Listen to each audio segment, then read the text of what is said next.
स्वास्थ्य महाराष्ट्रातलं शांत राहिलं नाही पाहिजे का? कुठंतरी प्रकरण तिकडच्या तिकडं म्हणजे लॉंग मार्च मुंबईला येण्याच्या अगोदर नाशिकमध्येच थांबला. याच्यामुळं जितेंद्र आव्हाडांना काही पोटसूळ वगैरे सुटलाय का काय असं मला या ठिकाणी म्हणायचंय. आणि जितेंद्र आव्हाड साहेब, तुम्हाला स्वतःला वाटत असेल की तुम्हीच फक्त फुले शाहू आंबेडकर वादाचे ठेकेदार आहात. तसं नाही, आम्ही सुद्धा त्याच विचाराचे आहोत, त्याच विचाराने चालतो. आणि हे कुठंतरी प्रकरण थांबलं पाहिजे.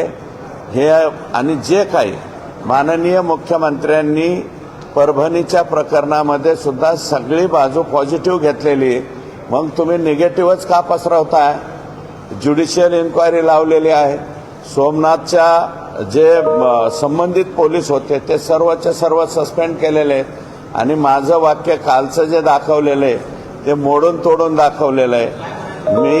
मी म्हणलो होतो की जे व्हिज्युअलमध्ये दिसत आहेत त्या पोलिसांच्या वरती सस्पेन्शनची कारवाई करा, परंतु जे व्हिज्युअल्समध्ये दिसत नाही, ज्यांचा लाठीचार्जशी संबंध नाही, अशा काही पोलिसांना थोडंसं माफ करा, एवढंच त्या ठिकाणी मी बोललेलो आहे.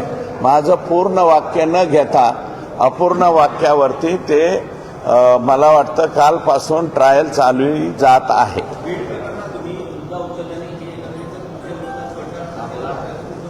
शंभर टक्के बीड प्रकरण मी उचललंय आणि परभणीचं प्रकरण सुद्धा मीच उचललं. माननीय मुख्यमंत्री महोदयांनी जी सभागृहामध्ये जाहीर केलं ना, जे बीडच्या प्रकरणात जाहीर केलं तेच तिथंही जाहीर केलं.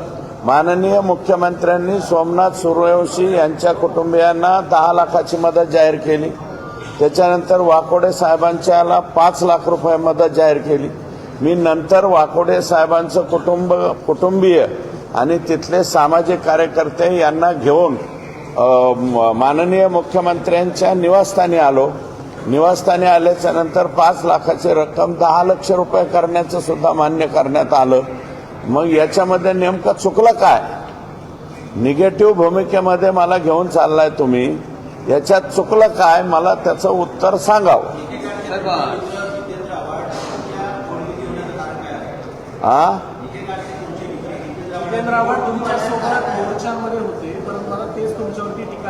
नाही, जितेंद्र आव्हाड मोर्चामध्ये होते, ते त्या मोर्चामध्ये बोलले नाही. सोमनाथ सूर्यवंशीवरती मी बोललो.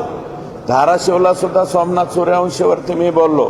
पुण्याच्या मोर्चामध्ये सुद्धा सोमनाथ सूर्यवंशीच्या मारेकऱ्यांच्या बद्दल मी बोललो. त्या मोर्चाला तर जितेंद्र आव्हाड आलेच नव्हते, धाराशिवला आले नव्हते, फक्त बीडला आलते. आणि मोर्चा निघाल्याच्या नंतर पहिल्या दिवसापासून मोर्चेकरांशी जे आंदोलक होते त्यांच्याशी मी सतत संपर्कात होतो. त्यांना मी विनंती करत होतो.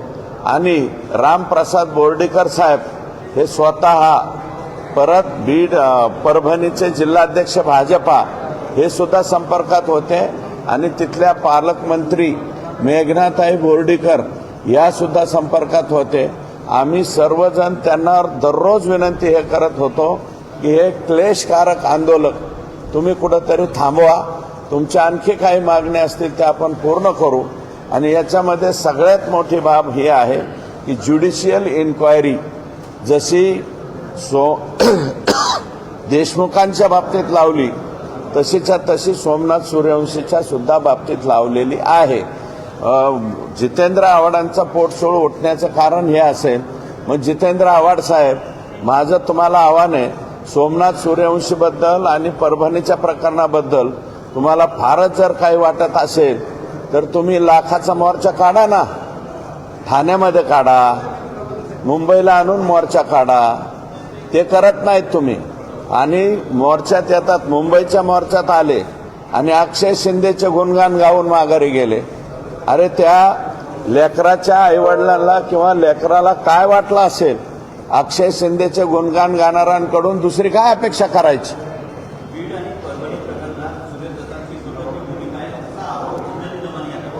अहो, माझी दुटप्पी वगैरे नाही, एकच टप्पी आहे. मी संतोष देशमुखांच्या खुन्यांना सुद्धा फाशी झाली पाहिजे, सोमनाथ सूर्यवंशीच्या खुन्यांना सुद्धा फाशी झाली पाहिजे. आणि परळीच्या महादेव मुंडेच्या खुन्यांना सुद्धा फाशी झाली पाहिजे, हे माझं स्वतःचं. बीडमधल्या संतोष देशमुख प्रकरणात एक सीसीटीव्ही फुटेज आलं, त्यामध्ये हत्येनंतर त्याच संध्याकाळी जे आरोपी होते धाराशिवच्या वाशीमध्ये गाडी सोडून पळून गेलेले आहेत. कुणी यांना त्या ठिकाणी मदत केली असावी असं आपल्याला वाटतंय. तो नितीन काहीतरी नाव मी घेतलेलं आहे अगोदरच. वाशीमध्ये बिक्कड, नितीन बिक्कड याने मदत केलेली आहे. नंतर ते पुढे गेले आणि मला वाटतं पोलीस पाठीमागून गेल्याच्या नंतर गाडी आणि मोबाईल सोडून ते पळून गेले. फक्त यातला विष्णू चाटे जो आहे तो वेगळ्या पद्धतीने पळून गेला. स्वतःचा मोबाईल 10 तारखेच्या नंतर बंद केला.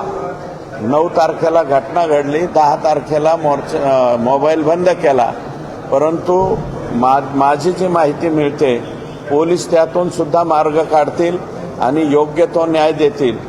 याच्यामध्ये बीडचा तपास सुद्धा SITचा अतिशय योग्य चाललेला आहे आणि परभणी प्रकरणाचा सुद्धा तपास योग्य चाललाय असं माझं मत आहे. महादेव मुंडे हत्या प्रकरणाच्या संदर्भात काय अपडेट आहे? तुम्ही मागणी महादेव मुंडे प्रकरणामध्ये सुरुवातीला ते 15 महिने तपासच झाला नाही.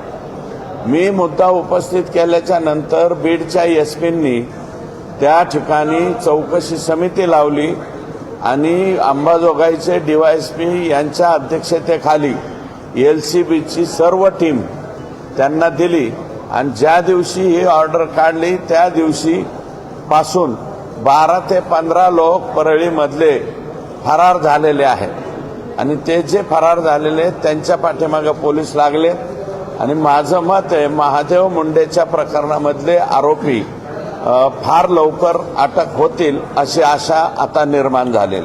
शेवटचा प्रश्न, बीडमध्ये 127 शस्त्र धारकांवरती पोलिसांनी कारवाई केली आहे आणि त्यांचे जे परवाने आहेत ते रद्द करण्यात आले. तुम्ही सातत्याने माझं तर म्हणणं आहे बीड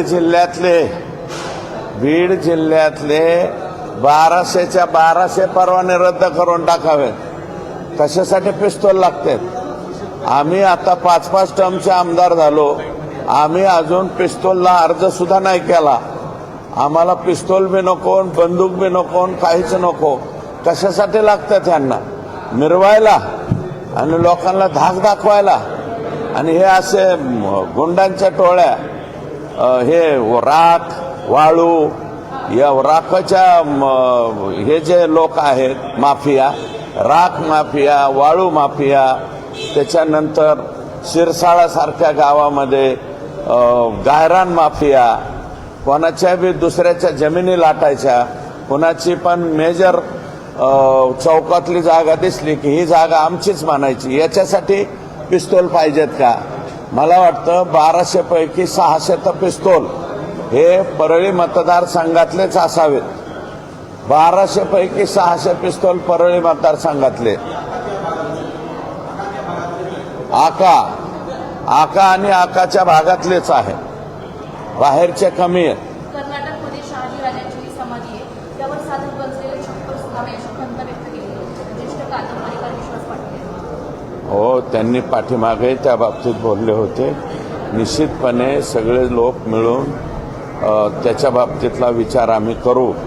हे आज नाही, विश्वास पाटील यापूर्वी बोललेले आहेत, हे माझ्या कानावरती आहे.